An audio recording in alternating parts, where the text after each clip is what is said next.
Drapeau de la France, drapeau tricolore, bleu, blanc, rouge. Ֆրանսիայի դրոշով դեռևս օգտագործվել է Լոդվիգ առաջինի կառավարության տարիներին։ Այն կապ ունի Սուրբ Մարի Տուսրիկի հետ,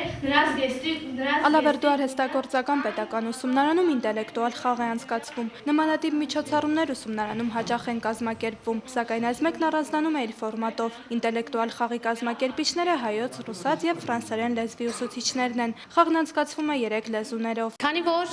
մոտենում է առաջին կիսամյակը, կիսամյակի վերջն է մոտենում, մենք որոշեցինք այս անգամ այլ ֆորմատով ստուգենք երեխաների գիտելիքները եւ թեստային աշխատանքների փոխարեն որոշեցինք խաղի տեսքով,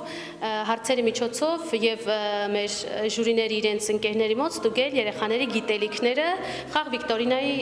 տեսքով։ Ինտելեկտուալ խաղին մասնակցում են առաջին, երկրորդ եւ երրորդ կուրսի ուսանողները։ Հարցերն ընտրվել են կուրսերին համապատասխան ուսումնական ծրագրերից։ Խաղը բաղկացած է 3 փուլից։ Առաջին փուլում ստուգվում են ուսանողների ընդհանուր գիտելիքները հայոց, ռուսաց եւ ֆրանսերեն լեզուներից։ Երկրորդ փուլում թիմերը ներկայանում են իրենց նշանաբանով եւ երաժշտական համար են կատարում։ Երրորդ փուլն ամենաբարդն է։ Այստեղ հարցերը տարբեր են, հնչում են նաեւ հանելուկներ։ Ժյուրիի անդամները 3-ն են՝ ուսումնարանի փոխտնօրենն ու ուսուցիչները։ Հենց նրանք էլ գնահատում են ուսանողների պատասխանները եւ որոշում հաղթող թիմին։ Հիմնականում լրացումներ են անում, որ միավորներին թվում է կավելացվի,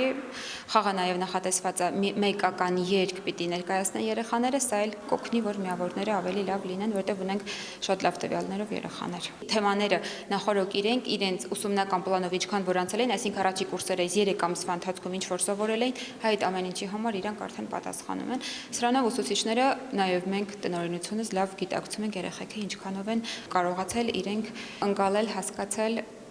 եւ յուրացրել անցած թեմաները։ Помолимся за родителей, за всех живых и небожителей, и в час, когда станет холодать, их души свечами согреть. Помолимся за родителей,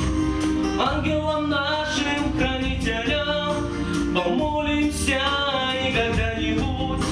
помолятся дети за нас. Թիմերը հանդես են գալիս Հայաստանի Հանրապետության դրոշի գույների ներքո։ Դավիթ Ավագյանը նարնջագույն թիմի ավագն է։ Մեր թիմի անունն է Արցախ։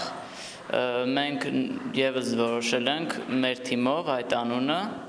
որ երկար մտածելուց հետո Բարչան սա ամբողջ հարցերը մեր անցածն են, որ մենք կրկնում ենք եւ մեր իմացածները ներկայացնում ուսուցիչներին։ Ինտելեկտուալ խաղի հաղթող ճանաչվեց Արցախ թիմը։ Ալավերդու արհեստագործական պետական ուսումնարանի փոխտնօրեն Անի Վարոսյանը նշում է, որ հետագայում նմանատիպ խաղեր կանցկացվեն արդեն ըստ մասնագիտությունների, ստուգելու համար ուսանողների մասնագիտական գիտելիքները։